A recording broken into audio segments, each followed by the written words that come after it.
வணக்கம் நேயர்களே. இது யூடியூப் புட்டர்ஸ் வித் தமிழ் கேள்வியோட ஒரு கொலாபரேஷன் முயற்சி நாங்க இடையில பண்றது உங்களுக்கே தெரிஞ்சிருக்கும். அதே மாதிரி இன்னைக்கு செந்தில் என்ன ஃப்ரீயா இருந்தாரு நம்ம நேரம். அதனால அண்ணனை கூப்பிட்டு ஒரு கொலாபரேஷன் வீடியோ போடலாம் அப்படின்னு இப்ப சில பல விஷயங்கள் போயிட்டு இருக்கு. அதுக்கு முன்னாடி அண்ணனை வரவேற்றுருவோம். அண்ணா வணக்கம்ண்ணே. வணக்கம் அண்ணா. ஆனா இந்த விவசாய சட்டம் ரத்து அப்படின்ற ஒரு விஷயம் வந்துச்சு. ரொம்ப மகிழ்ச்சியா எல்லாரும் அதை பகிர்ந்துட்டு இருந்தோம். ஆனா ஒரு ஆமா சில குரூப்புகள் அந்த ஒரு சில குரூப்புகளுக்கு மட்டும் பார்த்தோம்னாக்கா ஏதோ அந்த ஏதோ பேக் ஃபயர் ஆனது மாதிரி அவங்க வந்து பர்னாடுக்கு தேடி ஓடுறது மாதிரியான ஒரு சூழல் ஆகி போச்சு போட்டுருக்கு. ஆமா ட்விட்டர்ல இருந்து எல்லா இடத்துலயும் ஐயோ இதை பாருங்க இப்படி ஆகிவிட்டதே அப்படி ஆகிவிட்டதே அப்படின்லாம் வந்து பயங்கரமா கத்திட்டு வர்றாங்க. இங்க இருக்கிற அண்ணாமலை அவர்களே அதுல உள்ள ஆனா அதுதான் ஒரு புள்ளி ஒரு கவா கூட மாத்த மாட்டேன்னா அப்படின்னு சொன்னவரு இன்னைக்கு ஆளை காணும். ஆமா திருப்பதி நாராயணன் அவர்கள் அவர்கிட்ட பிரஸ்ல கேட்கிறாங்க இந்த மாதிரி விவசாய சட்டம் ரத்தா இருக்கீங்களே அப்படின்னு சொல்லி கேட்டப்ப அது எங்களுடைய மாநில தலைவர் பதில் சொல்லுவார். எங்களுடைய மாநில தலைவர் பதில் சொல்லுவார். ஆத்தாவையும் காசு கொடு ஆத்தாவையும் காசு கொடுங்கிற மாதிரியே திரும்ப திரும்ப சொல்லிட்டு இருந்தாரு. இந்த விவசாய சட்டத்தை பத்தி நீங்க என்ன நினைக்கிறீங்க? அதாவது நீங்க சொன்ன மாதிரி அதாவது ஒரு கட்டத்துல என்ன ஆயிடும் கேட்டீங்கன்னா இப்படி சொல்லி சொல்லி இவங்க வந்து மோடியை மிஞ்சிட்டாங்க. நீங்க பாத்தீங்களா இந்த ஒரு படத்துல வடிவேலும் அர்ஜுனும் அப்படியே இது ஓட்டிட்டு போவாங்க. அந்த ஒரு கைதியை கூட்டு போகும்போது அவங்க அம்மாவை பார்த்துட்டு போகணும்னு அல்றா அப்படின்னு உடனே அந்த கைதி அழிஞ்சோடனே அவங்க வடிவேல் சொல்லுவாரு பைபாசத்துல நம்மள மிஞ்சினவனா இருப்பான் போல இருக்கே அப்படின்பாரு. அந்த மாதிரி இவங்க வந்து இந்த போலி தேசபக்தி ஒண்ணு வைப்பாங்க. அந்த போலி தேசபக்தியிலையும் பிஜேபி ஆட்சியினுடைய திட்டங்களையும் இவங்க மோடியவே மிஞ்சிருவாங்க. ஏன்னா அவர் தான் தலைமை அமைச்சர், இந்திய ஒன்றியத்துடைய தலைமை அமைச்சர். அவரு இத்தனை வருஷமா மண்டையை பிச்சு போராடி 1.5-2 வருஷமா அந்த போராட்டம் நடக்குது. அவரால் எதுவுமே செய்ய முடியல. 700 விவசாயிகள் மாண்டு போனார்கள். இந்த போராட்டத்துல 700 விவசாயிகள் மாண்ட பிறகும் பல சிக்கல்கள் பல நெருக்கடிகள் அந்த போராட்டக்காரர்களுக்கு கொடுத்த பிறகும் கொஞ்சமும் அசராம அவங்க நின்று ஒன்றுபட்டு நின்று வெற்றியை பெற்றுட்டாங்க. இப்ப வேற வழியே இல்லை அப்படிங்கிற இடத்துக்கு வருகின்ற பொழுது மோடி என்ன பண்ணிட்டாரு, சரிங்க நான் வந்து திரும்ப பெறேன் அப்படின்னு அறிவிக்கிறார்.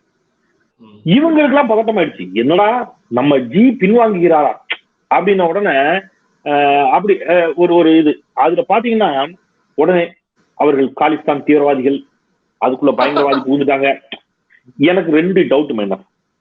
அப்ப இவங்க எல்லாம் என்ன சொல்றாங்க தெரியுமா, மோடி ஆட்சியில இந்தியா பாதுகாப்பு இல்லாமல் இருக்கிறது, பாதுகாப்பற்ற தன்மையோடு இருக்கிறது. ஏன்னா மோடி ஆட்சியில இந்தியா முழுக்க யாராத்தான் இருக்கிறான், தீவிரவாதியா தான் இருக்கிறான், பயங்கரவாதியா தான் இருக்கிறான். அவங்கதான் சொல்றாங்க. எந்த போராட்டம் இல்ல அதுக்குள்ள இந்த இவன் பூந்துட்டான், அதுக்குள்ள அவன் பூந்துட்டான், அதுக்குள்ள இவன் பூந்துட்டான் அப்படின்னா எல்லாரும் உள்ள போற அளவுக்கு நீங்க என்ன பண்ணிட்டு இருக்கிறீங்க?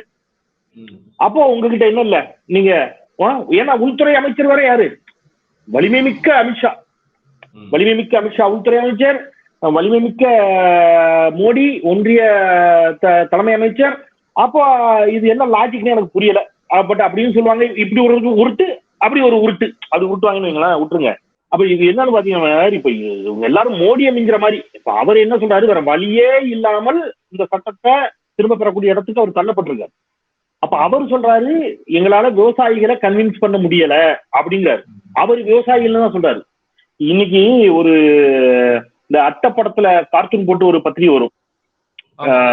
ஆமா, அறிவுஜீவிகள் மட்டுமே வாசிப்பதாக நம்பப்படக்கூடிய பத்திரிகைகள் அப்படின்னு வச்சுக்கோங்க. அந்த அட்டப்பட பத்திரிகை கார்ட்டூன் போட்டு வர்ற பத்திரிகையில என்ன போட்டிருக்காங்கன்னா ரொம்ப கொச்சப்படுத்திருக்காங்க இந்த போராட்டத்தை. அதாவது போராட்டக்காரர்களும் போட்டு இந்த பக்கம் எல்லாரும் தலப்பா கட்டி சீக்கியர்களா காட்டியிருக்காங்க. அதாவது முதல்ல அவங்க சீக்கியர்கள் மட்டும் தான் போராடினாங்க அப்படிங்கிற மாதிரியான ஒரு தோற்றத்தை கொடுக்குறாங்க. அது ஃபர்ஸ்ட் தப்பு. அவங்க எல்லாம் போராட்டக்காரர்களாம். இந்த பக்கம் வந்து ராகுல் காந்தி, மமதா பானர்ஜி, சீதாராம் யெச்சூரி போன்றவர்களை வச்சுக்கிட்டு அவங்க இந்த பக்கம் இந்த வந்து போராட்டக்காரர்கள் வந்து சொல்றாங்களாம், ஐயா சாமி 3 வேளை சாப்பாடு போட்டு தேவையான வசதி எல்லாம் செஞ்சு கொடுத்து எங்களை வந்து போராட சொன்னீங்க. இப்ப திடீர்னு மோடி வந்து வாபஸ் போறதா அறிவிச்சாரு. இனிமே நாங்க வந்து என்ன செய்வோம் அப்படி, அதாவது இன்னும் தெளிவா என்ன சொல்றாங்கன்னா, எங்க பொழப்புல மண்ணள்ளி போட்டுட்டாரே, இனிமே எங்க கதி என்ன ஆகும் அப்படிங்கிறாரு. யாரு? விவசாயிகள் கேட்கறாங்களாம், எங்க பொழப்புல மண்ணள்ளி போட்டுட்டாங்கன்னு சொல்லி. நான் சொல்றேன், விவசாயிகள் உழுதாத்தாண்டா உங்களுக்கு எல்லாம் சோறு. அந்த விவசாயிகளை வந்து யாரோ ஒருத்தர் 3 வேளை சாப்பாடு போட்டு கேட்டதெல்லாம் கொடுத்தாங்களாம். யாரு? இந்த பக்கம் மமதா பானர்ஜி இவங்க எல்லாம் கொடுத்தாங்களா. உடனே இவங்க கவலைப்படாதீங்க, அடுத்ததா குடியுரிமை சட்டத்துக்கு எதிராக போராடுங்க, உங்களுக்கு தேவையானதெல்லாம் நாங்க செஞ்சு தர்றோம், வேஷத்தை மட்டும் மாத்திக்கிடுங்க. அப்போ போராடிய அத்தனை பேரும் வேடதாரிகள், போராட்டக்காரர்களே இல்லை என்ற ஒரு தோற்றத்தை அந்த அட்டைப்பட கார்ட்டூன் போடுற பத்திரிகை சொல்லுது. இப்ப நமக்கு என்ன தோணுது, நம்ம சொல்லுங்க. ஒரு கேள்வி சொல்லுங்க. இப்ப உணவு அப்படிங்கிறது அடிப்படையான ஒரு விஷயம். அந்த உணவை தயாரிக்க உற்பத்தி செய்யற விவசாயிகள் அந்த விவசாயிகளை கொச்சப்படுத்துறாங்க அப்படின்னாக்கா அந்த விவசாயிகள் உற்பத்தி செய்யற அந்த சோறை தான் அவங்க திங்கிறாங்களா அல்லது வேற என்னங்கிறத நம்ம மக்கள்கிட்ட விட்டுருவோம். உண்மையிலே மைனர் எவ்வளவு ஆத்திரம் வருது பாருங்க. அதாவது இவங்க இவங்க இவங்க ஆட்சியில யார் மாணவர்கள் வந்து எங்களுக்கு ஒண்ணு வேண்டாம் அப்படின்னு போறாருன்னா அவன் மாணவனே இல்லை. புரியுதா உங்களுக்கு? ஐயா கோயிலுக்குள்ள போய் நான் வந்து சாமி கும்பிடணும்யா. என்னது நீ எல்லாம் கோயிலுக்குள்ள வர்றியா? நீ ஹிந்து மத விரோதி. ஐயா இந்த நம்ம அந்த சல்லிக்கட்டு நீ வந்து தேச விரோதி. ஐயா அந்த நீட் எதிர்ப்பு நீ அந்த விரோதி. ஐயா அதாவது சொல்லுங்க மேடம். இந்த அட்டைப்படத்துல போட்டிருக்குன்னு சொன்னீங்களா, அந்த அதாவது இப்ப மமதா பானர்ஜி இவங்க ராகுல் இவங்க எல்லாம் தான் காசு கொடுத்து ஏதோ உங்களை போராட வைக்கிறாங்க அப்படிங்கிற மாதிரி அட்டைப்படம் சொல்லுங்க அப்படின்னாக்கா, இதுக்கு முன்னாடி காங்கிரஸ் பீரியட்ல ஒருத்தர் டெல்லியில உட்கார்ந்து போராட்டம்னு உருட்டிட்டு கிடந்தாப்ல அண்ணா பீஸ். அந்த பீஸ் இப்ப எங்க போச்சு? இப்ப நாடு வந்து ரொம்ப சுபிச்சமா இருக்கா, ஊழல் இல்லாம இருக்கா?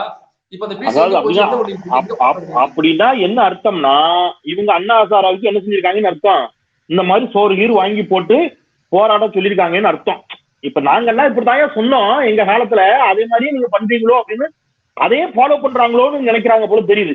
அதாவது லோக்பால்னு ஒன்ன கொண்டு வந்தா போதும் ஊழலே ஒழிச்சிடலாம் அப்படின்னு சொல்லி அண்ணா ஹசாரே அவர்கள் போராடினார். ஆட்சி மாற்றம் ஏற்பட்டுச்சு. இப்ப லோக்பால் வந்துருச்சா? அண்ணா ஹசாரே எங்க இருக்காரு? செட்டில் ஆயிட்டாரு. அந்த பாபா ராம்தேவ் ஒரு யோகா சாமியாரு சுடிதார் போட்டுட்டு தப்பிச்சு ஓட்டான் ஞாபகம் இருக்கா போராட்டத்துல இருந்து? இன்னைக்கு அவருக்கு ஏராளமான வரிச்சலுகை, இந்த அரசு ஏராளமான வரிச்சலுகை கொடுக்குது. எதுக்கு? அவர் கொரோனாவுக்கு மருந்து கண்டுபிடிக்க போறாராம். அவரு என்ன இதுல நாசா விஞ்ஞானி அவரு.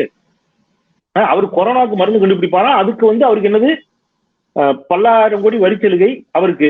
அவர் செட்டில் ஆயிட்டாரு. அவர் அந்த போராட்டத்தில் இருந்தாரு. இந்த கிரண்பேடி அவங்கள வந்து ஆளுநர் ஆக்கிட்டாங்க. அப்ப நீங்க இவங்க சரி உங்க வாதத்துக்கு வர்றேன், காங்கிரஸாவது வந்து சோறு போட்டுச்சுன்னு இவர் சொல்றாரு விவசாயிகளுக்கு. நீங்க வந்து ஆளுநர் பதவி, நீதிபதி பதவி, அதாவது நீதிபதிகளா இருந்து ரிட்டையர் ஆனதுக்கு அப்புறம் அவங்களுக்கு என்ன பதவி? அவங்களுக்கு ஆளுநர் பதவி அல்லது நாடாளுமன்ற மாநிலங்களவை உறுப்பினர் பதவி. தலைமை நீதிபதியா இருந்து ஒருத்தர் ஓய்வு பெறாரு. ராமர் கோயில் வழக்குல தீர்ப்பு சொல்லிட்டு ஓய்வு பெறாரு. அவர் ஓய்வு பெற்றவர்னா அவர் என்ன ஆகிறாரு? மாநிலங்களவை உறுப்பினர். இன்னொரு வழக்குல தீர்ப்பு சொன்னவர் ஆளுநர் ஆகிறார். அப்ப நீங்க வந்து இதெல்லாம் வந்து இந்த அட்டைப்பட பத்திரிகைக்கு தெரியுமா தெரியாதா? இதெல்லாம் கேட்கறதுக்கான துணிவும் தைரியமும் இருக்குதான்னு நமக்கு தெரியல. என்னன்னா இப்ப எல்லாருக்கும் அதான் சிக்கல். இப்போ அதாவது 56 இன்ச்சு பிரதமர் அப்படின்னு சொல்லிட்டு இருந்தாங்க. ஒரு கமா ஒரு புள்ளிய மாத்திருவியா நீ அப்படின்னு கேட்டாங்க. மொத்த சட்டத்தையும் வாபஸ் பெற வைத்து விட்டார்கள் விவசாயிகள். இவங்களால தோல்வியை ஏத்துக்கிட முடியல. ஐயோ பாவம் என்ன பண்றது? இப்ப ஒரு கமா ஒரு புள்ளிய கூட மாத்த மாட்டோம் நாங்க, அவ்வளவு ஸ்ட்ராங்கா உறுதியாக டால்மியா சிமெண்ட் மூட்டை கட்டி நாங்க அப்படி இன்னைக்கு பேக் வாங்கியிருக்காங்க. ஒட்டுமொத்தமா எல்லாமே குலைச்சு போடுற மாதிரியான ஒரு மிகப்பெரிய போராட்டம். இப்ப அப்படி சொன்னவங்க மாத்த மாட்டான்னு சொன்னவங்க இப்ப மூஞ்சி எங்க கொண்டு போய் வச்சுப்பாங்க, மக்கள் மத்தியில எப்படி பேசுவாங்க அப்படிங்கிறது. ஆனா வெக்கமே இருக்காதுன்னா, வெக்கமே இல்லாம மறுபடியும் நாங்க போராட்டம் பண்றோம் அப்படின்னு சொல்லிட்டு போட்டை எடுத்துட்டு போராட்டம் போறாங்க. இல்ல மைனர், எனக்கு இப்போ ஒரு டவுட் மைனர். அதாவது பாதிக்கப்பட்ட விவசாயிகள் எங்களுக்கு பாதிப்புன்னு சொல்லி போராடுறான். அவனை நீ விவசாயியே இல்ல தீவிரவாதிங்கிற. எனக்கு லாஜிக்கா ஒரு டவுட். அவனுக்கு யாரோ சோறு போட்டாங்கிற. இப்ப பாஜக சார்பில், தமிழ்நாடு பாஜக சார்பில் ஒரு போராட்டம் அறிவிச்சிருக்காங்க. என்ன போராட்டம் அப்படின்னா, இந்த ரகுவரன் சொல்லுவாங்க இவங்களே குண்டு வைப்பாங்களாம் இவங்களே எடுப்பாங்களான மாதிரி இவங்கதான் விலையை ஏத்துனாங்க. பெட்ரோல் டீசல் விலைய வரி விலை கூட இல்ல, பெட்ரோல் டீசல் மீதான வரி 9 ரூபாய் இருந்துச்சு. 10 ரூபாய்க்கு உள்ள இருந்த ஒன்றிய அரசினுடைய வரிய 33 ரூபாய் ஆக்கியவர் யாருன்னு கேட்டா மோடி. 33 ரூபாய் இவர் ஆக்குவாரு. குறைக்க சொல்லி இவங்க யார போராடுவாங்க? மாநில அரசு போராடுவாங்களாம். இப்ப நான் கேட்கேன், இப்ப இந்த பெட்ரோல் டீசல் விலையை குறைக்க சொல்லி மாநில அரசுக்கு எதிராக போராடுறாங்கல்ல, உயர்த்தியது மோடி, குறைக்க சொல்லி போராடுறது மாநில அரசு. இப்ப மாநில அரசுக்கு எதிராக போராடுறாங்கல்ல, இவங்களுக்கு எல்லாம் யார் சோறு போடுறா? இப்ப இவங்க எல்லாம் யார் தூண்டி விடுறா? இல்ல அப்ப இவங்க எல்லாம் தீவிரவாதியா? இல்ல இல்ல நான் அத வன்மையான கண்டனங்கள் நான் தெரிவிக்கிறேன். அவங்களுக்கு யாரும் சோறு போட்டு அவங்க போராடல. எனக்கா சோறு சாப்பிடுறவங்களுக்கு தான் சோறு. இது நிறைய புத்திசாலி எப்படி முளைச்சிருக்கிறாங்க. அதாவது அங்க வந்து அறிவுஜீவிகள், புத்திசாலிகள், சாணக்கியர்கள் அப்படின்னு சொல்ற எல்லாரும் தான் இருக்காங்க.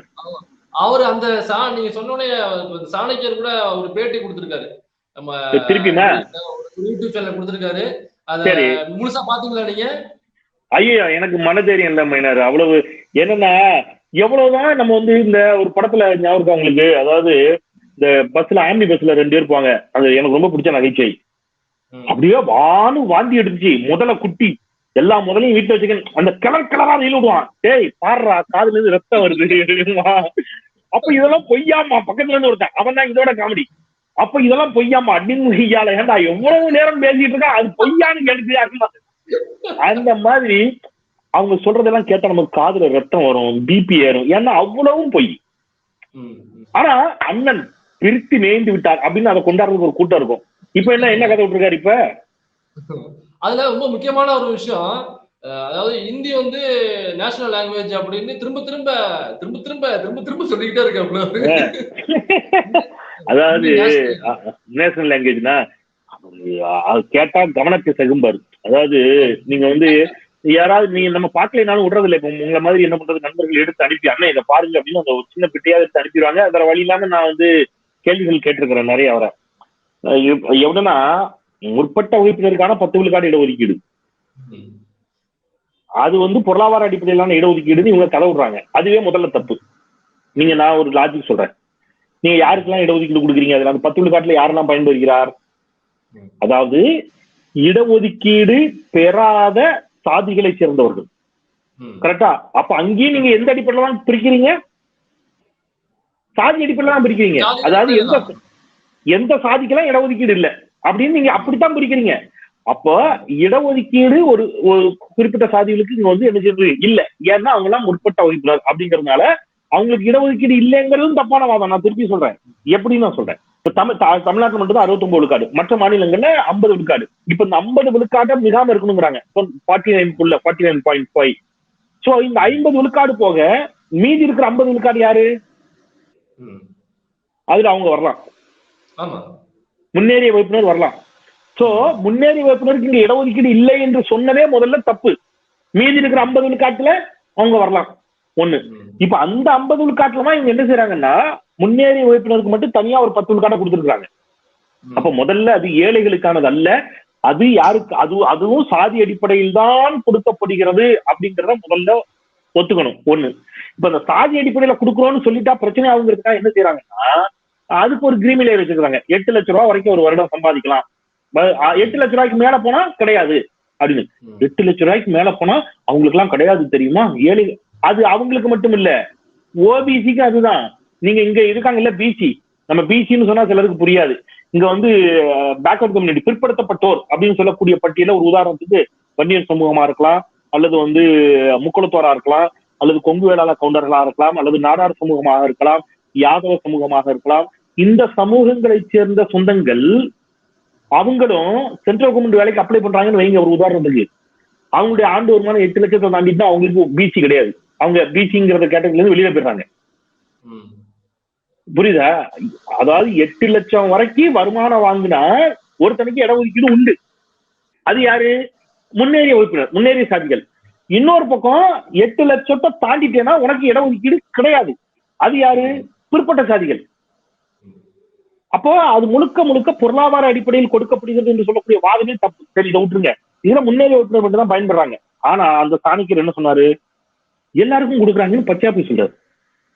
ஆதாரப்பூர்வமா நிரூபிச்ச பிறகு வெட்கமே இல்லாம கவனத்தை சகுங்கிறார். ஆரம்பத்துல இருந்து இந்த 10% இடபிள்யூஎஸ் வரும்பொழுது ஆரம்பத்துல இருந்து எல்லா யூடியூபர்ஸ் சோசியல் மீடியால ஒரு கடைக்கோடி மனிதருக்கும் அதை கொண்டு போய் சேர்த்தாச்சு. இடபிள்யூஎஸ் என்பது யாருக்கானது அப்படிங்கறத கடைக்கோடி மனிதருக்கு போய் சேர்த்தாச்சு. எல்லாரும் இடபிள்யூஎஸ் எதிர்ப்பு மனதில்லை, ஏன்னா தவறான ஒரு பார்வை அப்படின்னு சொல்லிட்டு பேசுறாரு. ஆனா இவர் மட்டும் இவர் பெரிய நிருபருங்கிறாரு, இவர் பெரிய ஜர்னலிஸ்ட்ங்கிறாரு, நட்ட நடுநிலைங்கிறாரு. என்னன்னு தெரியாத ஆங்கிலத்தில் விரிவாக்கம் எக்கனாமிக்கலி வீக்கர் செக்ஷன். ஆமா, அப்படின்னா என்ன அர்த்தம்? பொருளாதார ரீதியில் நலிவடைந்தோர். பொருளாதார ரீதியில் நலிவடைந்த ஒரு இருளர் சமூகத்தை சேர்ந்தவருக்கு இடஒதுக்கீடு கொடுப்பீங்களா? இதுல வருமா? இந்த 10 விழுக்காட்டு அவர் வருவாரா? அப்போ அது எப்படி பொருளாதார ரீதியில் நலிவடைந்தவர்களுக்கான இடஒதுக்கீடா இருக்கும்? பொருளாதார ரீதியில் நலிவடைந்தவர்களுக்கு மட்டுமான இடஒதுக்கீடாக இருந்தால் பொருளாதார ரீதியில் நலிவடைந்த எல்லா சாதிகளில் இருப்பவர்களுக்கும் உண்டு அது. அப்போ அது கிடையாது. அப்ப முதல்ல அந்த வாதமே தப்பு, பொய், புரட்டு. ஓகே, பொருளாதார ரீதியிலே கிடையாது. நீங்க முன்னேறிய வகுப்பினருக்கான இடஒதுக்கீடு, ஆனா முன்னேறிய வகுப்புல நாங்க எல்லாருக்கும் கொடுக்க மாட்டோம். ஆண்டுக்கு 8 லட்சம் ரூபாய் வருமானம் வரைக்கும் வாங்குறவங்களுக்கு மட்டும்தான் கொடுப்போங்கிறீங்க. இது முன்னேறிய வகுப்பினருக்கு மட்டுமான கிரிட்டீரியா இல்ல, இதுதான் பிசிக்குமான கிரிட்டீரியாவும். பிசிக்கு 8 லட்சத்துக்கு மேல போனா கிடையாது. அப்ப இது எவ்வளவு பெரிய ஏமாற்று வேலை. இந்த ஏமாற்று வேலையை இந்த சாணக்கியர் என்று சொல்லக்கூடிய ஆகச்சிறந்த அறிவுஜீவிகளுக்கு இது புரியாதா, தெரியாதா? நம்ம ஊர்ல 5ஆம் கிளாஸ் பிள்ளைகிட்ட கேட்டா சொல்லுங்க இது. அப்போ உங்களுக்கு என்னன்னா, உங்களுக்கு ஒரு உள்நோக்கம், நீங்க ஒரு குறிப்பிட்ட கண்ணாடியை மாட்டிக்கொண்டே அதை பாக்குறீங்க, உடனே கவனப்பிசகு அப்படிங்கிறீங்க. இப்ப இந்த பேட்டியில கூட ஏதோ சொன்னாருங்கன்னா, தேசிய மொழியா Hindi, national language, Hindi national language இருக்காரு. அவர் நெறியாளர் வந்து இல்ல எப்படி நேஷனல் லாங்குவேஜ் இருக்கக்கூடாதாங்கிறாரு. இருக்கக்கூடாதா? அதுல ஒரு வாதம் வைக்கிறாங்க, எல்லாருமே ஒரு வாதம் வைக்கிறாங்க. என்னன்னா, உடனே அது ரொம்ப முக்கியமான இடம் என்ன நீங்க சுட்டி காட்டினது, நீங்கள் எல்லாம் அந்நிய மொழியை கற்றுக்கொள்ள ஆசைப்படுவீர்கள், ஆங்கிலத்தை, இந்திய மொழி என்றால் வெறுப்பீர்கள் அப்படின்னு ஒரு புது தேசபக்தி. இந்த தேசபக்தி எப்போ வந்துச்சு தெரியுமா? தெளிவா சொல்றேன், ஐயா பெரியார் அவர்கள் இதெல்லாம் சொல்லி கொடுத்துட்டு போயிருக்காரு எங்களுக்கு. சரியா? என்னன்னா, உங்களுக்கு நல்லா ஞாபகம் இருக்கா, பழைய படம்லாம் பாத்தீங்கன்னா தெரியும், இந்த முற்பட்ட வகுப்பினர், முன்னேறிய வகுப்பினர், சரியா, அவங்க மட்டும்தான் அந்த திரைப்படங்களை கூட ஆங்கிலம் பேசுற மாதிரி காட்டியிருப்பாங்க. நீங்க பாத்தீங்கன்னா தெரியும். ஏன்னா நீங்க 1950, 60கள்ல முற்பட்ட வகுப்பினர் மட்டும்தான் ஆங்கிலம் நினைச்சுவாங்க, பேசுவாங்க. ஏன்னா வெள்ளைக்காரர்களோட அவங்க வந்து வேலை செஞ்சாங்க, பிரிட்டிஷ்காரங்களோட ஈஸியா வந்து அவங்களால வந்து பயணிக்க முடிஞ்சது. அப்போ ஆங்கிலம் வந்து அவங்க என்ன செஞ்சாங்க, கத்துக்கிட்டாங்க, ரொம்ப ஈஸியா ஆங்கிலம் பேசுவாங்க. அப்போ ஆங்கிலம் பேசியதை வைத்து அவங்க வந்து என்ன செய்வாங்கன்னா, தங்களை அறிவாளிகளாக காட்டுவாங்க. இப்போ நம்மள உங்களை மாதிரி என்ன மாதிரி நம்ம குடும்பத்து பிள்ளைங்களுக்கு ஆங்கிலம் தெரியாது. அப்ப நம்ம எல்லாம் மலங்க முடிச்சுட்டு இருந்தோம்.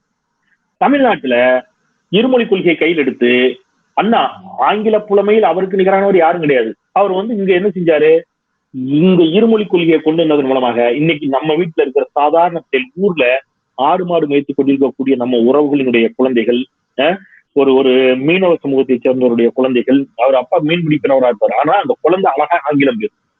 இப்ப இவன் எல்லாம் ஆங்கிலம் பேச ஆரம்பிச்சோன்னா இந்த மொழியை வச்சு ஒரு வேற்றுமைத்தனை கட்டி அது உடையும். இப்ப உடனே என்ன செய்யறான் அப்படின்னு கேட்டீங்கன்னா, ஓஹோ நீ எல்லாம் ஆங்கிலம் படிச்சிட்டியா, இப்ப நான் என்ன பண்றேன் பாரு, ஆங்கிலத்தை வச்சுக்கிட்டான் இவன். ஆங்கிலத்தை வச்சுட்டு இவன் அமெரிக்காவுக்கு வேலைக்கு போறான், யூரோப் கண்ட்ரிஸ்க்கு வேலைக்கு போறான். ஆங்கிலத்தை வைத்துக்கொண்டு இவன் வந்து சாப்ட்வேர் கம்பெனில எல்லாம் வேலைக்கு வரான். சென்னையில இருக்கக்கூடிய சாப்ட்வேர் கம்பெனிஸ் எல்லாம் இவன் தான் வேலை பாக்குறான். அப்ப இவன் வந்து முதல்ல ஆங்கிலத்துல புடுங்கிட்டோம்னா இவன் நினைச்சுவான், திருப்பி நம்ம காலேஜ்ல கிடப்பான், கூட்டு வாடான்னு சொல்லி. இப்ப அந்நிய மொழி, நான் பச்சையா கேட்கிறேன், சவால் விடுறேன், அந்நிய மொழி என்று சொல்லக்கூடிய யாரேனும் ஒரு யோக்கிய ஆங்கிலத்துல பேசாம ஆங்கிலம் தெரியாம இருக்கீங்களா? அது அந்நிய மொழி, நான் இந்திய மொழியில் ஏதேனும் ஒன்றை கற்றுக்கொள்ள வேண்டும் என்று ஹிந்திய சொல்லக்கூடிய ஏதாவது ஒரு யோக்கிய, எல்லாருக்கும் ஆங்கிலம் நல்லா பேச தெரியும். இப்ப அவனுக்கு பிரச்சனைன்னா ஆங்கிலம் பேசுவது பிரச்சனை இல்ல, மைனரும் செந்தியும் ஆங்கிலத்தில் பேசக்கூடிய திறமையை வளர்த்துக் கொண்டிருக்கிறோம் என்பதுதான் பிரச்சனையா இருக்கு. புரியுதா உங்களுக்கு? இந்த தன்மை தான் இந்த பார்ப்பனிய தன்மை நம்ம சொல்றது. இப்ப நான் ஒரு கேள்வி கேட்கிறேன், ஏதேனும் ஒரு இந்திய மொழி, கரெக்ட், தமிழக இந்தியா முழுவதும் பரப்புவோம், உத்தரப்பிரதேசக்காரன் தமிழ் படிக்க சொல்லு, ஹிந்தியை விட தொன்மையான மொழி தமிழ் தானே, தமிழ் இந்திய மொழியா இல்லையா? என்ன இதுக்கு ஹிந்தி நான் படிக்கணும், ஏன் அவன் தமிழ் படிக்க கூடாது? அந்த என்ன இதுக்கு நான் சொன்னது என்ன காரணத்திற்கு? ஓகே, புரிஞ்சதுல என்ன காரணத்துக்கு தான் நீ நம்புற இல்ல? நான் அப்படியே ரைமிங் ஒண்ணு போட்டுக்கிறேன். என்ன இதுக்கு சேனல் பேர் இங்கிலீஷ் வச்சிருக்க, தமிழ்ல வை.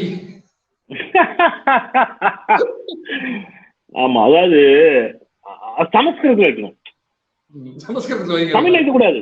தமிழ்ல வைக்கணும், ஹிந்தியில வை, ஹிந்தியில வைங்க, ஹிந்தியில வை. நீ ஹிந்தி தானே ஆதரிக்கிற, ஹிந்தியில வை, எல்லாம் சான்ஸ்கிரிட்ல வை. அப்ப இதெல்லாம் வந்து நம்ம காதுல என்ன செய்யறது, கொஞ்சம் வந்து மூலமா கூட பூசுத்துற முயற்சி, இதெல்லாம் நிறைய பார்த்தாச்சு தம்பிகளா. அதுல வந்து இங்க வந்து என்ன செய்ய முடியாது, இந்த கதையை விட முடியாது. அப்ப இவங்களுக்கு வந்து உடனே அது. அப்புறம் வந்து இப்ப நீங்க பெட்ரோல் டீசல் விலை உயர்வை பத்தி கேட்டீங்கன்னா அதுக்கு ஒரு கதை சொல்லுவாங்க. அந்த கதையெல்லாம் கேட்டீங்களா? சுவாரஸ்யமா இருக்கும். அந்த பேட்டிலேயே அதை பத்தி பேசியிருக்காரு, பெட்ரோல் டீசல் விலை உயர்வை பத்தி நெறியாளர் கேட்கிறாரு. 2 வருடமா வந்து டீசல் பெட்ரோல் விலை வந்து ஒன்றிய அரசு ஏத்தவே இல்ல, வரிகளை வந்து ஏத்தவே இல்ல, அந்த மூலப்பொருட்களுடைய விலைதான் ஏறிச்சே தவிர இவங்க வரியில வந்து ஏத்தவே இல்லை அப்படின்னு பச்சையான ஒரு பொய்ய படக்குன்னு சொல்லி விட்டாப்புல. நெறியாளர் பார்த்து டக்குன்னு வாயில கவ கொடுத்து இந்த இருக்கு டேட்டான்னு சொல்லி தூக்கி மூஞ்சி அடிச்சுட்டாப்புல. வைக்கவே பட மாட்டாங்க. இப்ப நீங்களும் நானும் சின்னதா தப்பா ஒண்ணு சொல்லிட்டோம், நைட்டு தூக்கம், ஐயோ தவறா ஒண்ணு சொல்லிட்டோமே, தப்பா ஒரு டேட்டாவை சொல்லிட்டு வேணும். அவங்களுக்கு அதை பத்தி கவலை இல்லை. தப்பா சொன்னாலும் பரவாயில்ல. ஏன்னா அந்த தப்பு ஒரு 10 பேருக்கு பரவி அந்த 10 பேர் உண்மை என்னன்னு தெரியற வரைக்கும் அதை உண்மையை நம்பிட்டு இருப்பாங்க. அதுதான் இப்ப உத்தரப்பிரதேசம் பீகார்ல அதான் நடக்குது. இவங்க விடுற கலர் வெளியில அங்க இருக்கிறவங்க நம்புறான். இப்ப தமிழ்நாட்டுல வந்து அப்படி நம்ப மாட்டேங்கிறோம். நம்ம கேள்வி கேட்கிறோம். அதுதான் கோபம் வருது. ஏன் மைனர் செந்தில் போன்ற நபர்களே அவர்களுக்கு பார்த்தா கோபம் வருது அப்படின்னா, என்ன இவன் கேள்வி கேட்கறான், நான் சொன்ன பொய்யெல்லாம் நம்ப மாட்டேங்கிறான், நீ ஏன் நோண்டி நோண்டி பாக்குற அப்படிங்கிறது இருக்குல்ல. இப்ப நீங்க வந்து பெட்ரோல் டீசல் விலை உயர்வுல 3.25 லட்சம் கோடியை தாண்டி வச்சிருக்காங்க. வெறும் 10 ரூபாய்க்கு உள்ள இருந்துச்சு ஒன்றிய செஸ் வரி, 33 ரூபாய் ஆக்கிட்டாங்க. 32 ரூபாய் 90 காசு. மோடி வந்த பிறகு 300 மடங்கு அதிகரித்தார் அந்த ரேட்டை, பெட்ரோல் டீசல் விலை உயர்வு. சொல்லிச்சு முதல்ல கேட்கும்போது சொன்னாங்க, இல்ல என்கிட்ட மட்டும் பல பேர் பல காரணம் சொல்லியிருக்காங்க. விவாதங்கள் என்ன சொல்லுவாங்கன்னா, உங்களுக்கு இந்தியன் எக்கானமி புரியாது, பொருளாதாரம் புரியாது, கச்சா எண்ணெய் விலை குறைய நல்லா இந்த விலையை குறைச்சிட்டோம்னா திருப்பி கச்சா எண்ணெய் விலை ஏறும்போது ஏற்ற முடியாது, மக்கள் அவஸ்தப்படுவாங்க, பொருளாதாரம் வந்து ஸ்டேபிளா இருக்காது, சோ அதை ஒரு லெவல்லயே வச்சுக்கணுங்கிறதுக்காக ஏத்துறாங்க அப்படின்னாங்க. கொஞ்ச நாள் போச்சு, 100 ரூபாய் தொட்டுச்சு. 70 ரூபாய்க்கு மேல போகாதுன்னு எந்த சத்தியம் பண்ணாங்க பல பேர் விவாதங்கள்ல, என்ற ஆதாரம் தெரிஞ்சு 100 ரூபாய் தொட்டுச்சு. 100 ரூபாய் தொட்ட உடனே பல பேர் அதுல லீவ் போட்டு வீட்டுல உட்காந்துட்டாங்க. டிபேட் அப்படின்னு வீட்டுல உட்காந்துக்கிட்டாங்கன்னு வைங்க, அது வேற விஷயம். உடனே என்ன பண்ணிட்டாங்க, இப்ப 100 ரூபாய் தொட்டுச்சு, இப்போ ஒரு உருட்டு விட்டாங்க. காங்கிரஸ் ஆட்சி காலத்துல இந்த ஆயில் பாண்ட் எல்லாம் வாங்கினாங்க, அந்த கடன் அடைக்கிறதுக்கு தான் மோடி நம்மள கடனாளியா விடக்கூடாது என்று மோடி நினைக்கிறார் அப்படின்னு கண்ணீர் சிந்தி மூக்கு சிந்தினாங்க. அதையும் ஆதாரத்தோடு எடுத்து நம்ம ஆலோசனை வசலாம் போட்டாரு. கடன் எல்லாம் அடைச்சாச்சியா, யார்கிட்டயா கதை விடுறீங்க, இந்த இருக்குன்னு எல்லாத்தையும் தூக்கி போட்டாரு. கடனையும் அடைச்சாச்சா, என்ன பண்ணலாம், உங்களுக்கே தெரியாது, நாங்க உங்களுக்கு நன்மை செய்யறதுக்கு தான் உங்ககிட்ட இருந்து காசு வாங்குறோம் அப்படின்னு ஒரு புது உருட்டு. எங்களுக்கு என்னடா நன்மை செய்றீங்க அப்படின்னா, அது வந்து நாங்க உங்களுக்கு இலவசமா கேஸ் எல்லாம் கொடுத்தோம். நானும் எனக்கு தெரிஞ்சு எல்லாத்தையும் கேட்டேன், உங்களுக்கு கேஸ் இலவசமானு. செருப்பால் அடிப்பேன்னு கெட்ட வார்த்தையில திட்டுறான். கேஸ் விலையும் 1000 ரூபாய் ஆக்கிட்டாரியா அப்படின்னு திட்டுறான். என்னன்னா, ரொம்ப நலிவடைந்த சிலருக்கு அந்த கனெக்ஷனுக்கான ஒரு காசு உண்டு, கனெக்ஷன் வாங்குறதுக்கு. அதுல கொஞ்சம் பேருக்கு அந்த கனெக்ஷனை மட்டும் என்ன செஞ்சிருக்காங்க, நம்ம வாங்கும்போது ஒரு கட்டணம் கொடுப்பதும் அது ஃப்ரீ, அதுவும் மிக சொற்பமானவர்களுக்கு. அவனுக்கும் சிலிண்டர் காசு கொடுத்துதான் வாங்கணும், ஒவ்வொரு மாசமும் சிலிண்டர் காசு கொடுத்தா வாங்கணும். சரி, நான் ஒரு வாதத்துக்கு கேட்கிறேன், அப்படியே வச்சுக்கிட்டாலும் அவன்கிட்ட கொடுக்கறதுக்காக அவனுக்கு செஞ்சேங்கிற ரைட், அவனுக்கு செஞ்சோங்கிறதுக்காக டிவிஎஸ் 50ல போய் காய்கறி விற்கிறவர்கிட்ட எதுக்கு காசு வாங்குறேன்? பெட்ரோல் டீசல் விலை உயர்த்தினாலும் அவர் கஷ்டப்படுறாருல்ல. ஒரு மீன் வியாபாரம் பார்ப்பாங்க, ஒரு அண்ணாச்சி காஷ்மீர்ல இருந்து எடுத்துட்டு வருவார். அந்த அண்ணாச்சி அவர் பஜாஜ் எம்என்டில வச்சு ஒரு வந்து 4 தெருல மீன் விற்று அவர் குடும்பம் வந்து பொருளாதாரம் அதுவா நிற்கும். நீ அவருக்கு பெட்ரோல் டீசல் விலையை கூப்பிட்டீங்க, இப்ப அவருக்கு பாதிப்பா இல்லையா? அப்ப இதெல்லாம் இவங்க கிட்ட இருந்து எடுத்து நாங்க அவங்களுக்கு கொடுத்தோமா. இன்னொரு பக்கம் பாத்தீங்கன்னா மைனர் 1.25 லட்சம் கோடி ரூபாய் வரிச்சலுகை கொடுத்திருக்காங்க கார்பரேட்டுக்கு. நீங்க இதெல்லாம் இந்த சாணக்கியர் ஒரு நாள் பார்த்தா கேளுங்க மைனர். எனக்கே ஒரு டவுட், இவ்வளவு பச்சையா பொய் சொல்றாங்க, ட்விட்டர் எல்லா இடத்துலயும் வந்து அது பொய் அப்படின்னு சொல்லிட்டு டேட்டா எடுத்து போட்டுறாங்க. நிறைய சோசியல் மீடியா எடுத்து போட்டுருக்காங்க, யூடியூப்ல பேசிட்டு இருக்காங்க, பேசுறது பூரா போட்டல் அப்படின்னு மக்கள் மத்தியிலும் போய் சேருது. இப்ப பப்ளிக்ல நடந்து போகும் பொழுது, சாதாரண ஒரு எளிமையான ஒரு மக்களை பார்க்கும் பொழுது, நம்ம இப்படி புழுகுனதெல்லாம் இவங்களுக்கு போய் உண்மைன்னு எல்லாம் போய் சேர்ந்திருக்கோம். அவங்க நம்மள என்ன பார்வையில பார்ப்பாங்க அப்படின்னு ஒரு கூச்ச நாச்சம் இருக்கும்ல. தெரியாம பண்ணிட்டு திருத்திக்கிறது வேற, ஆனா தெரிஞ்சுக்கிட்டே பண்ணிட்டு இருக்காது. அப்படிலாம் இருந்தா அவங்க ஏன் இதெல்லாம் ஆதரிக்கிறாங்க? வெட்கப்பட்டா வேலைக்கு ஆகுமா அப்படின்ற மாதிரி, அங்க பாஸ் அப்படின்னு சொன்ன மாதிரி, அது அப்படிதான் பழகி போச்சு. அவங்களுக்கு என்ன பண்றது, ஒன்னும் செய்ய முடியாது, அப்படிதான் இருக்கிறாங்க. ஆமா ஆமா. இதுல இந்த பக்கமும் சில சிக்கல் இருக்கு மேடம். நம்ம ஒரு விஷயத்த பேசி கூட நிறைவேற்றலாம் அப்படின்னு நினைக்கிறேன். இப்போ உத்தரப்பிரதேச தேர்தலுக்காகத்தான் இவர் வந்து இதை வாங்கிட்டாரு, திரும்ப பெற்றார் வேளாண் சட்டங்களை அப்படின்னு ஒரு கருத்து இருக்கு. இப்ப உத்தரப்பிரதேச எலெக்ஷன் எப்படியாக இருக்க போகுது, அதை ஒட்டிதான் அந்த விவசாய சட்டம் வந்து ரத்து பண்ணாங்க அப்படின்னு பல விஷயம் பேசிட்டு இருக்காங்க. அத உத்தரப்பிரதேச எலெக்ஷன் வந்து ரிசல்ட் என்னவாக இருக்குன்னு நீங்க யூகிக்கிறீங்க? ஆனா அப்ப ஓவைசி வேற உள்ள இறங்க போறாரு உத்தரப்பிரதேசத்துக்குள்ள, அவர் எந்த பகுதியில் நிற்பாரு, சிங்கிள் நிற்பாரா, என்ன எப்படி இருக்கும்? மைனர், அது உத்தரப்பிரதேச பொறுத்தவரை எப்படின்னு கேட்டீங்கன்னா, ஒரு கணிசமான வாக்கு வந்து யாருக்கு இருக்கு அப்படின்னு கேட்டீங்கன்னா, நம்ம இஸ்லாமியர்களுக்கு அங்க வந்து பெரிய அளவுல இருக்குது. சுமார் ஒரு 100-101 தொகுதிகள்ல வந்து அவங்க வந்து ரொம்ப கணிசமான வாக்குகளை வச்சிருக்காங்க. 100 தொகுதிகளுக்கு மேல அவங்க வெற்றி வாய்ப்பை தீர்மானிக்கக்கூடிய இடத்துல இருக்காங்க. இப்ப என்ன நடக்குது அப்படின்னு கேட்டீங்கன்னா, நீங்க சொன்ன மாதிரி சம்பந்தமே இல்லாம ஓவைசி போய் அங்க நிற்பாரு. இப்ப இங்க தமிழ்நாட்டுக்கு வந்து ஓவைசி வரதா இருந்துச்சு, ஏதோ ஒன்று சேர்ந்து புறக்கணிச்சாங்க. நீங்க ஒன்று சேர்ந்து புறக்கணிக்கின்ற பொழுது ஓவைசிக்கான இடம் இங்க எல்லாம் போச்சு. ஆனா தமிழ்நாடு மக்கள் தெளிவா இருந்தாங்க, ஓரளவுக்கு இது பண்ணிக்கிட்டாங்க. யூபியை பொறுத்தளவுல ஒரு ஒரு 100 தொகுதிகள்லயாவது நான் போட்டிடுவோம் அப்படின்னு யாரு ஓய்ஸ் 110 தொகுதிகள்ல முஸ்லிம் வாக்காளர்களுடைய விகிதம் அங்க வந்து 30% 39% வரைக்கும் இருக்கு. இது வந்து 110 தொகுதிகள்ல. 44 தொகுதிகள்ல 40 முதல் 49 விழுக்காடு, 50 விழுக்காடு வைங்க அரௌண்ட். அப்போ 50% அவங்க தான் தீர்மானிக்குது. 11 தொகுதிகள்ல அவங்களுடைய வாக்குங்கிறது 50 முதல் 65 விழுக்காடு இருக்குங்கிறாங்க. அப்ப எவ்வளவு கணிசமா இருக்காங்க. அப்ப ஆவரேஜா பாத்தீங்கன்னா கூட ஒரு 50 விழுக்காடு தீர்மானிக்கக்கூடிய இடத்துல இருக்காங்க. அப்ப அவங்க ஓட்டு ஒண்ணுமே உங்களுக்கு வராது. அடுத்தது வெஸ்டர்ன் யூபியில இருக்கக்கூடிய விவசாயிகள், அதுல சீக்கியர்கள் பெரும்பாலும், அவங்க ஓட்டு எதுவுமே இந்த வாட்டி உங்களுக்கு வராது. ஏன்னா உங்க உள்துறை அமைச்சருடைய இணை அமைச்சருடைய மகன் கார் ஏத்துற வீடியோ எல்லாரும் கண்ணேற்ற பார்த்தோம். ஓகே, விவசாயிகள் கார் மோதி கொல்லப்பட்டார்கள், 4 விவசாயிகள் கொல்லப்பட்டார்கள், ஒரு பத்திரிகையாளர் கொல்லப்பட்டார், இதெல்லாம் நம்ம பார்த்தோம். அப்ப இதெல்லாம் பார்த்த பிறகு அவங்களுக்கும் வராது. அப்புறம் அங்க இருக்கக்கூடிய இன்ன பிற ஹிந்து விவசாயிகளுமே இது நினைச்சுறாங்க, கடுமையா பாதிக்கப்படுறாங்க, அவங்களுடைய ஓட்டும் வராது. அப்பதான் இவர் என்ன பண்றாரு, பதறி போய் இதை திரும்ப பெறாரு. குறைஞ்சபட்சம் அந்த ஹிந்து விவசாயிகளுடைய ஓட்டாவது நமக்கு வரும். அப்படி சீக்கியர்களுடைய ஓட்டு நிச்சயமா போறது இல்லை, இஸ்லாமியருடைய ஓட்டு வராது. அப்ப இஸ்லாமியருடைய ஓட்டை பிரிப்பதற்காக ஓய்சிய அங்க களமிறக்குவதற்கு ஓய்சி களமிறங்கினார் என்று சொன்னால் நிச்சயமா அங்க இஸ்லாமியருடைய ஓட்டு பிரியும். அப்போ அங்க இருக்கக்கூடிய இஸ்லாமியர்கள் மற்றவர்கள் ஒரு இடத்துல தெளிவா இருக்கணும். மீண்டும் யோகி ஆதித்யநாத் ஆட்சி அங்கே நீள வேண்டுமா, பாஜக வெல்ல வேண்டுமா, அல்லது பாஜக வந்து அங்கே தோற்கடிக்கப்பட வேண்டுமாங்கிறத முதல்ல அவங்க முடிவு செய்யணும். தோற்கடிக்கப்பட வேண்டும் என்று அவர்கள் முடிவு செய்தார்களே என்று சொன்னால் தங்களுடைய வாக்குகள் கொஞ்சம் கூட எங்கேயும் சிந்தாம செதறாம அந்த தொகுதியில பாஜகவை வீழ்த்துவதற்கு எந்த வேட்பாளருக்கு பாஜகவிற்கு எதிராக தேர்தலுக்கு பிறகும் பாஜகவோடு கரண் கோர்க்காத வேட்பாளர் யார், அது ரொம்ப முக்கியம். Post alliance வச்சிடக்கூடாது.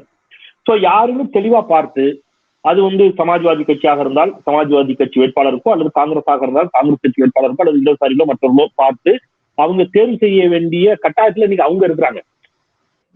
சரியா, நீ உங்களுக்கு ஓட்டு போடு உங்களுக்கு ஓட்டு போடாது நம்ம சொல்ல முடியாது, அவங்களுடைய உரிமை. நான் சொல்றது யோகி ஆதித்யநாத் வரக்கூடாதுன்னு அவங்க நினைச்சாங்கன்னா தங்களுடைய வாக்குகள் பிரிந்து விடக்கூடாது அப்படிங்கறதுல அவங்க கொஞ்சம் கவனமா இருக்கணும். இல்லைன்னா திருப்பியும் இஸ்லாமியர்கள் வாக்கு இந்த பக்கம் பிரிஞ்சிருச்சுன்னா பாஜக விட்டு இல்லைங்க. எப்பவுமே சில பேர் ஒரு ஸ்ட்ராட்டஜி சொல்லுவாங்க எலெக்ஷன் அப்ப, யாரை ஜெயிக்க வைக்கணுங்கிறத விட யாரை தோக்கடிக்கணுங்கிறது ரொம்ப முக்கியம். ஆமா, அதே மாதிரி இதுல யாரை தோக்கடிக்கணும் ரொம்ப முக்கியம். அதுக்காக அவருக்கு ஆப்போசிட்ல யாருக்குனாலும் ஓட்டு போடலாம் அப்படின்னு இல்லை. அது எல்லாம் ஒரு இடத்துக்கு கன்சல்டேஷன் ஆனாதான் அவரை தோக்கடிக்க முடிகிற ஒரு மிகப்பெரிய ஒரு கட்டமைப்பு உருவாக்குனாதான் திரும்ப அந்த ஊர்ல உள்ள டாக்டர் வந்து ஒரு மாட்டு சாணிய மருந்துன்னு கொடுக்க மாட்டாருன்னு நான் நம்புறேன். அதுவும் வர வாய்ப்பு இருக்கு. அப்படி இல்லைனாக்கா அவங்களுக்கு கொரோனாவுக்கு மருந்து மாட்டு சாணி உருண்டையாக தான் உருட்டி தருவார்கள் உத்தரப்பிரதேசத்தில். உங்களுக்கு மாட்டு சாணி வேணுமா மருந்து வேணுமா அப்படிங்கிறது. சிறப்பு. மீண்டும் ஒரு நல்ல உரையாடல். ஆமா, இவ்வளவு டக்குனு ஃப்ரீயா இருந்தீங்க, ஆனா உடனே ஒரு மீட்டிங் போட்டு நிறைய விஷயங்கள் அப்பப்போ விவாதிப்போம். ரொம்ப நல்லா இருக்கு. கமெண்ட்ஸ் நல்லா வருது, தேவை அப்படின்னு சொல்லிட்டு தொடர்ந்து செய்வோங்க. கண்டிப்பா கண்டிப்பா மக்களிடம் தொடர்ந்து உரையாடுவோம், மக்களிடமிருந்து கற்றுக்கொள்வோம், மக்களோடு நிற்போம். மகிழ்ச்சி. நல்லது. நன்றி.